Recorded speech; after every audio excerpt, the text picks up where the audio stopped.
Bonjour, chers internautes, je suis heureux de vous retrouver. J'espère que vous allez bien là où vous vous trouvez, quel que soit votre pays, votre origine. Je prie que Dieu vous bénisse. Et j'aimerais partager quelque chose avec vous que j'ai intitulé C'est quoi réussir sa vie? Je pense qu'on est tous d'accord que réussir sa vie, c'est atteindre l'objectif qu'on s'est donné, de pouvoir à la fin arriver au bout et dire yes, j'y suis arrivé, ce que je voulais vivre, expérimenter, voilà, je l'ai vécu, je peux partir tranquille. Alors, quel est ton objectif? Qu'est-ce que tu as à cœur sur cette terre? Pour la très grande majorité des êtres humains, notre objectif dans la vie, c'est de servir nos propres intérêts, nos intérêts perso.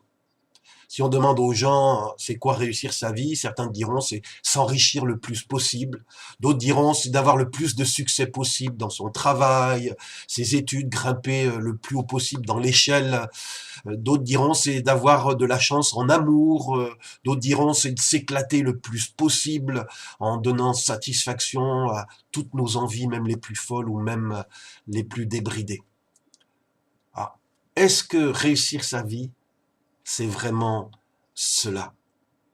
Satisfaire toutes nos envies, nos caprices, vivre pour soi de manière égoïste, est-ce que c'est vraiment cela qui va nous rendre heureux?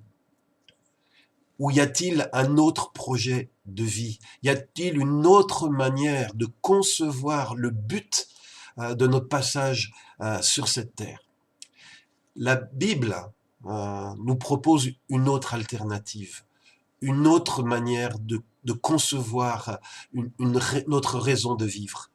Et il est écrit dans ce livre qui est la Bible que Jésus est mort pour tous, afin que ceux qui vivent ne vivent plus pour eux-mêmes, mais pour celui qui est mort et revenu à la vie pour eux.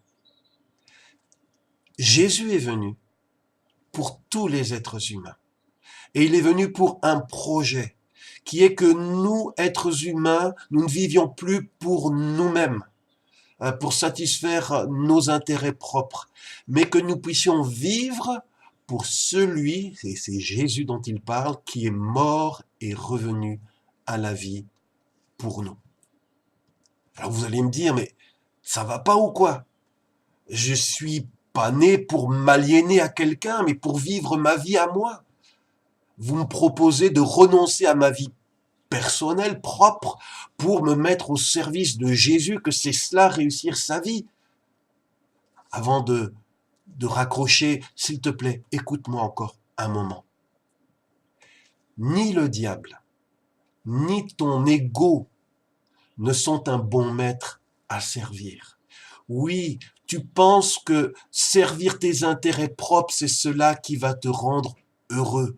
Mais beaucoup ont emprunté son chemin. Beaucoup, comme Jim Carrey le disait, ont eu tout ce que leur cœur désirait et se sont rendus compte que ce n'est pas cela réussir sa vie. Le diable est méchant. Ton ego, mon ego, est capricieux, jamais content.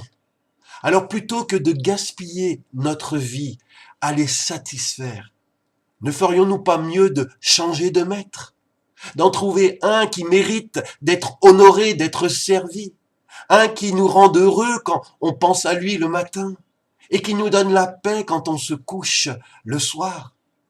Non, cette parole de la Bible que nous venons de lire, c'est pas du grand n'importe quoi.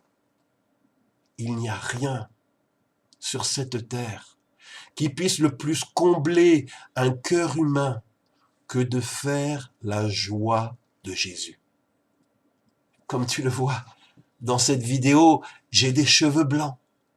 Eh bien, laisse-moi te dire que le plus grand bonheur profond, profondément satisfaisant que j'ai expérimenté ici-bas, c'est de vivre pour rendre heureux celui qui est mort et ressuscité pour moi. Oui, quand j'y réfléchis, je suis d'accord avec ce que dit la Bible. le summum du bonheur et de la réussite pour un être humain, c'est que Dieu puisse dire de toi, comme il l'a dit de Jésus, voici mon fils, voici ma fille, en qui je mets toute ma joie. Fais-tu la joie de ton Créateur?